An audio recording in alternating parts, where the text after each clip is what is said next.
والله يدعو إلى دار السلام ويهدي من يشاء إلى صراط مستقيم.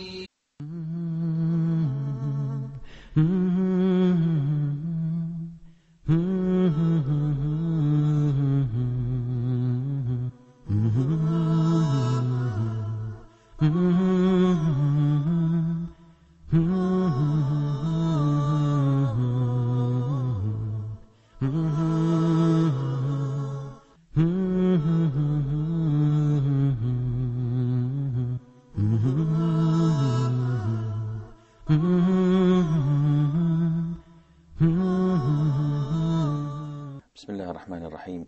الحمد لله رب العالمين، وصلى الله وسلم وبارك على عبده ورسوله الأمين نبينا محمد وعلى آله وصحبه أجمعين. Dear brothers and sisters in Islam, Assalamu alaikum wa rahmatullahi wa barakatuh, and welcome to Mercy to Mankind. On my right is Brother Ahmed Abdul Jawad, and on my left is Brother Muhammad Abdul Salam. We would like to welcome them all to our program. Last time we met, we talked about the first migration of the Muslims to Abyssinia. They're trying to fled their country, their homeland, simply because they want to worship Allah Azza wa Jal alone. Yet, the pagans, their people, their blood, did not allow them to do so. They tortured them, and in some incidents, they killed some of them. They deprived them from their basic rights to worship their Lord. Therefore, a number of 16 almost Muslims immigrated to Abyssinia, to Al-Habasha, in the eastern coast of Africa. And soon afterwards, they heard that there was a truce between the pagans and the Muslims. So they returned immediately, hoping to find this news true. And to their surprise, it was not. Therefore, the Prophet ﷺ gave them the permission for another group to go again to Abyssinia. But this time, because the first group were as a scouting group, they saw the environment, they saw the country. Once they came back, they told their brothers and sisters that the things there were settled and it was okay for them to migrate to Abyssinia. The second group were comprised of over 100 Muslims, men, women, and children. They all fled Mecca and went to live in that new land. And it is not easy to migrate from one country to the other. They're not going there to pursue a job or a career. They're not going there to medicate. They're not going there to do something that is recreational. It's not for the recreation they're going. They are going there to flee with their religion, to be able to worship Allah Azza wa Jal alone. And they're abandoning everything that was so close to their hearts, their families, their loved ones, their properties, and everything that connects them with their past. They are leaving all that behind in pursuit of their cause, which is to worship Allah Azza wa Jal alone.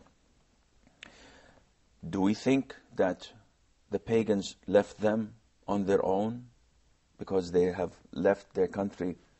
They gave them their freedom to worship Allah Azza wa Jal? No. The pagans sent an envoy to follow them and to convince the king and the authorities to send them back again to them. And this is exactly what's happening in the world at the moment. If someone flees with his religion to another country to worship Allah Azza wa Jal alone, he's not a terrorist. He's not an extremist. He simply wants to worship Allah Azza wa Jal in peace. And that is why the Muslims had to migrate to Abyssinia to be able to worship Allah Azza wa Jal in peace. Later on, the pagans did not leave them to worship Allah in peace. So they sent a convoy of two. They sent Amr ibn al-As and Abdullah ibn Abi Rabi'ah with the sole objective to make the king throw them back again to their people and country. What they did was very basic. They started by bribing the clergymen. They went and met the clergymen of the king, who were the priests at the time, and they gave them presents. And they explained to them that to your kingdom came ignorant boys of ours. They are from our country. They have abandoned the religion, and they did not come into your religion as Christians, and made up a new religion that no one ever heard of. And our people sent us to your king so that we could convince him to send them back with us. And we wish, once we talk to the king, that you support us in this process, because our people know them better than you do, and we know their faults and their shortcomings. So the clergymen agreed to do this, the priests, because they were bribed. They were giving presents. The envoys, Abdullah ibn Abi Rabi'ah and Amr ibn al-As, also presented the king himself with these presents. And the king had a title. His name was Asmaha, but his title was An-Najashi. And every superpower had a title for the king. So, for example, Heraclius was the ruler of the Romans, the Byzantines, but his title was Caesar. And also Kisra was the ruler of Persia, and he had a name of his own. So the clergymen agreed, and they called for a meeting with the king, and the king permitted them to come in. So they started saying to him that this is the case, O king. Ignorant boys of us came to your kingdom. They have innovated a new religion that is not their ancestors' religion, and they're not your religion. It's a made-up religion. And our people know them better than you do. And we do not want them to spoil your country. And the dignitaries of Quraysh has sent us to request you to send them back with us. So please do that. Immediately the clergymen and the priests talked and said, yes, we agree. This is the best thing to do. The only thing that Abdullah ibn Abi Rabi'ah and Amr ibn al-As feared most was that the king hears them and listens to what they say. Because they knew that the words that come out of a Muslim's mouth has the effect of magic. It is so convincing, it is so appealing to people. So they did not want anything from the Muslims to be delivered in front of the king. Once the clergymen requested the king to send them away, the king refused that. He said, this is unfair.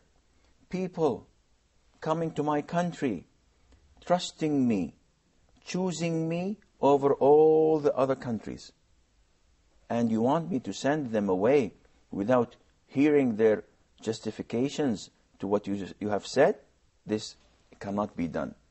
I have to listen to them. So he sent his messenger to the Muslims requesting their presence in his court.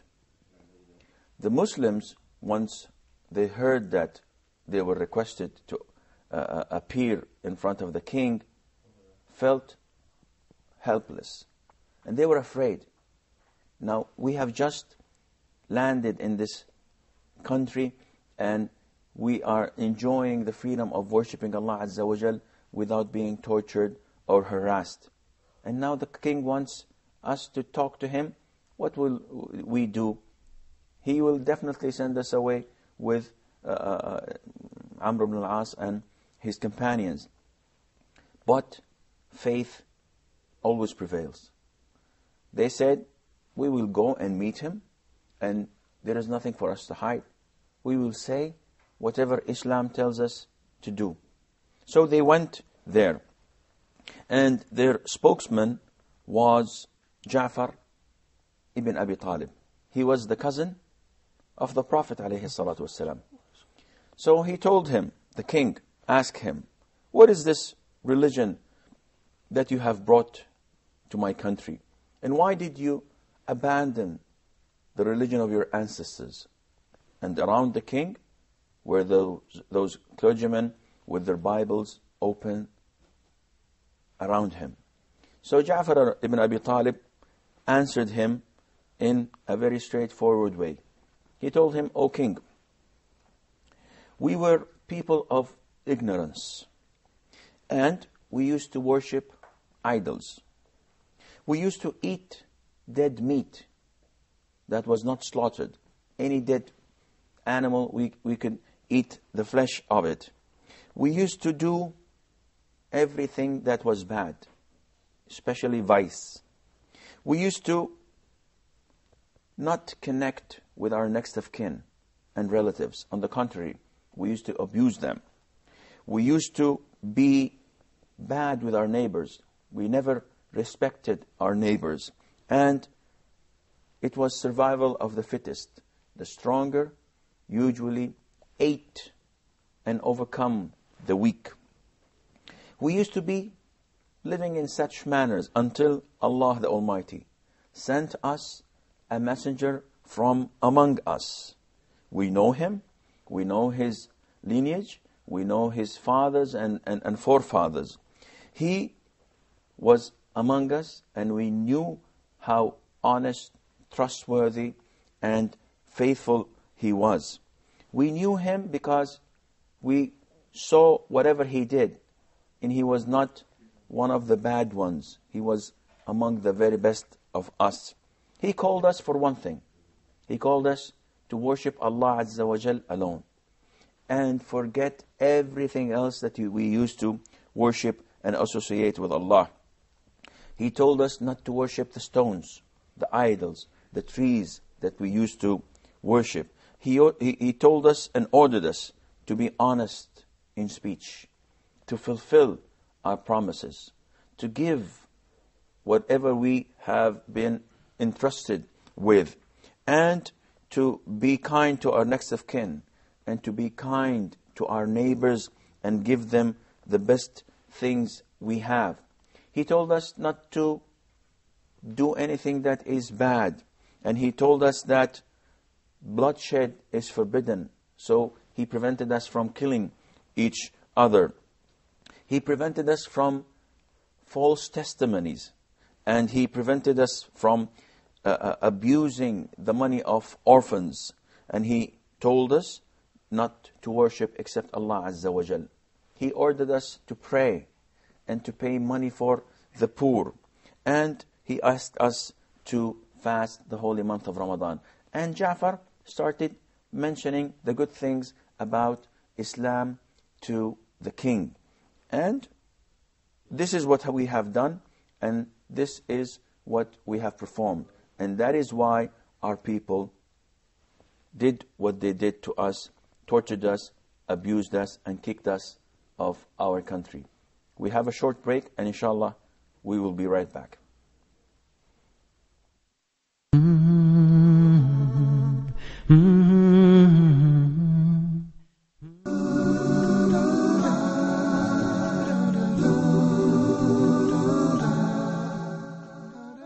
Earth, the human heart, greed, exploitation, hatred, all diseases of the heart. For the cure, join Huda TV every Sunday at 20 GMT for Moments for the Heart.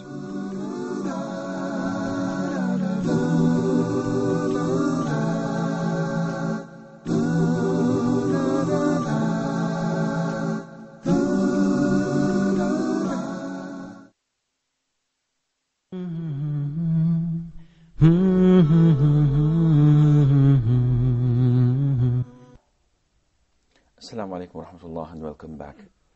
Just before the break, we talked about how Ja'far ibn Abi Talib presented Islam in the shortest and most concise way that anyone could do. And this is our role as Muslims. Whenever you're requested to talk about Islam, what do you usually do? This is the role model how we should present Islam. What is Islam? Not to associate any other with Allah Azza wa Jal. To do good things, to stay away from bad things. End of story. No one in his sound mind can come and say, well, I don't like Islam. All in all. Because whatever Islam calls for is on the top list of virtues. And whatever Islam forbids, it's also in the list of vice. And this is the beauty of Islam, that it appeals to people's nature, and no one rejects Islam because of what it is. Maybe they reject Islam because of the actions of Muslims. But when the Muslims' actions are in line with the Quran and Sunnah, then his da'wah, his message is easily accepted by others. Ja'far ibn Abi Talib told him that this is what the Prophet ﷺ requested us to do. And when our people did not allow us to worship Allah Azza wa Jal in freedom, and they started torturing us, abusing us, humiliating us, then we had no other choice but to leave the country and go to a country where we are sure that the authorities will allow us to do so. And we heard about your country, O King, and we came to worship Allah Azza wa Jal here. So the Najashi, the king, told them and asked them, do you have something that you can recite to me, that book or revelation that you claim your prophet has brought you? So Ja'far ibn Abi Talib read to him the very beginning of Surah Maryam. And in Islam, we have a whole chapter that is called after Mary the Virgin. And when he recited these verses that talked about Zechariah, the father of John the Baptist, and how he was so old when he was blessed by Allah Azza wa Jal and given this son, John the Baptist. And it goes on to talk about him taking care of Mary the Virgin and supporting her while she was worshipping Allah Azza wa Jal alone, because her mother, the daughter of Imran, the wife of Imran, made an oath and vowed that if she's pregnant, whenever she delivers, then this baby will be devoted only for the worship of Allah Azza wa Jal. And the story goes on to talk to us about her pregnancy, the miraculous pregnancy without a father, and that the birth of Jesus Christ, may peace and blessing be upon him. Yeah, I think it's very intelligent from Gafar to recite verses from Surah Maryam. Yeah, that's very true, because he chose the verses that are related to the Christians. Yeah. And you can tell, you can sense that An-Najashi was a committed Christian, and that he loved Allah Azza wa Jal. And he surrounded himself with people of religion, clergymen and priests. And this is the religious aspect of ruling. Because even Muslim rulers should surround themselves with Muslim scholars and people of knowledge to guide them what is acceptable in Islam and what is not. And the rulers, if they do not surround themselves with Muslim scholars, then they will go astray. They will do whatever the superpowers ask them to do without knowing if this goes along with the Quran and Sunnah or not.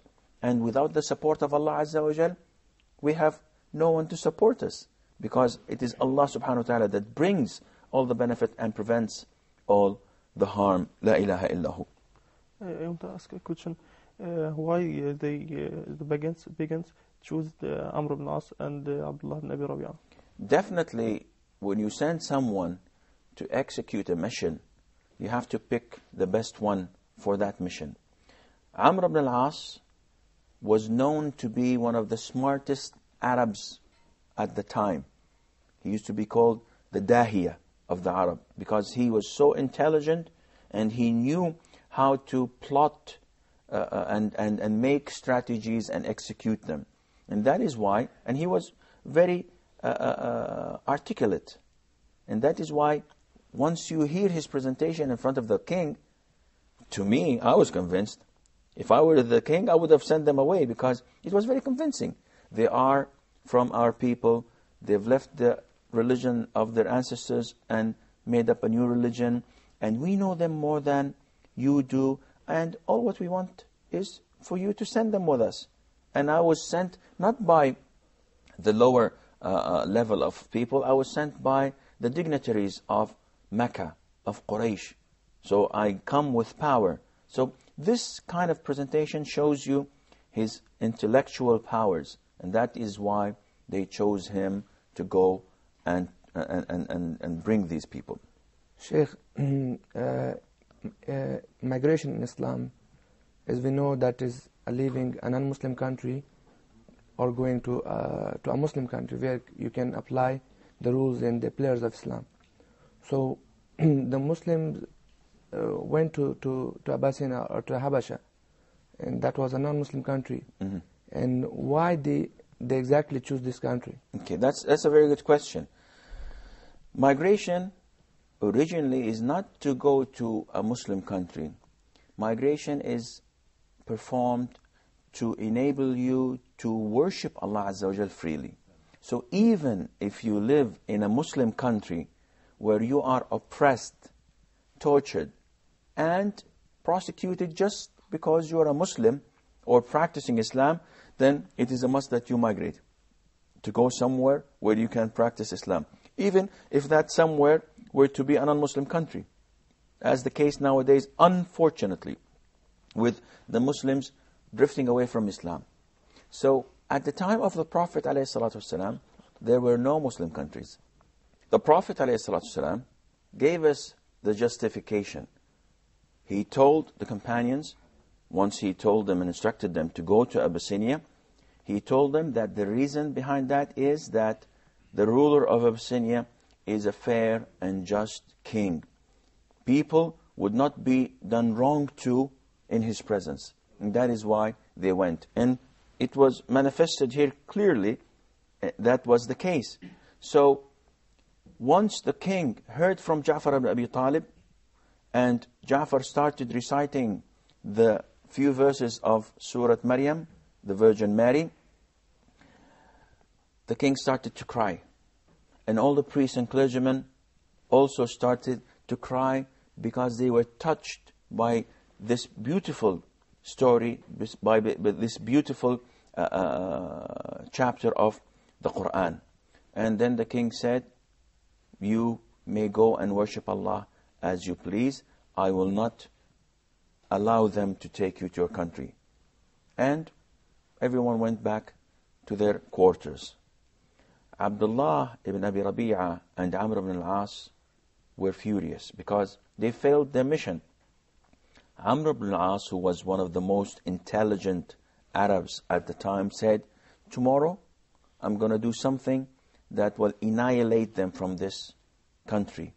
And Abdullah was a little bit softer person and told him, come on, they are our cousins and brothers. Don't do something that is bad for them. But Amr ibn al-As was determined. The following morning, he went to the king and told him that, okay, you gave them permission to stay, but I just wanted to inform you that they say something really bad about Jesus Christ. And of course, as a Christian, well, unfortunately, nowadays it's a different story. In the old days, the real Christians would not allow anyone to say anything that is bad about Jesus Christ. Peace and blessing be upon him. As Muslims, this is completely forbidden for a Muslim to say anything that is negative about Jesus Christ, Moses, Abraham, Noah, any messenger or prophet of Allah Azza wa Jal. And that was the case at the time of the king of Abyssinia, An-Najashi. Nowadays, it's completely different. You can have people insulting Jesus Christ, or making bad drawings, or even cursing him. You have people impersonating him in movies, in comic books, and so on, and everybody is normal with this. And this is not acceptable in Islam. And it was not acceptable at the time of the Abyssinian king. So once he heard this, he asked for the Muslims to come again in front of him. And then they felt that there is trouble in the horizon. So they started asking each other, what are we going to say? Ja'far said, it's very easy. This is our religion. We cannot lie about this. We have to say exactly what we are told to say. So the king asked Ja'far, what do you say about Jesus Christ? May peace and blessing be upon him. So he told him, we only say what Allah Azza wa Jal has told us, that he is the messenger of Allah, he is the servant of Allah, and he is a spirit from Allah Azza wa Jal, given to the Virgin Mary, miraculously giving birth to Jesus Christ. Peace and blessing be upon him. An-Najashi was a very wise king. And he himself was a monotheist. He believed in the oneness of Allah. So he looked down and said, this is exactly what the Bible said about him. The clergyman, the priest, all started to tremble and said, oh, making noise. And he told them, don't make whatever you want. Make whatever noise you want. This is the truth that is in the Bible. And he told the Muslims that, go and worship Allah Azza wa Jal in my country. You are the safe ones. No one will dare come and stop in your face. And whoever dares attack you, then he is attacking me. As for you, Amr ibn al-As and Abdullah ibn Rabi'ah, take your gifts. I don't need them. And go back to your country. I will never accept bribe from people when Allah Azza wa Jal did not accept the bribe from me. And this has another story, and inshallah we may get to know this story when we meet again. And until then, fi amanillah, wassalamu alaikum wa rahmatullahi wa barakatuh. Mm-hmm.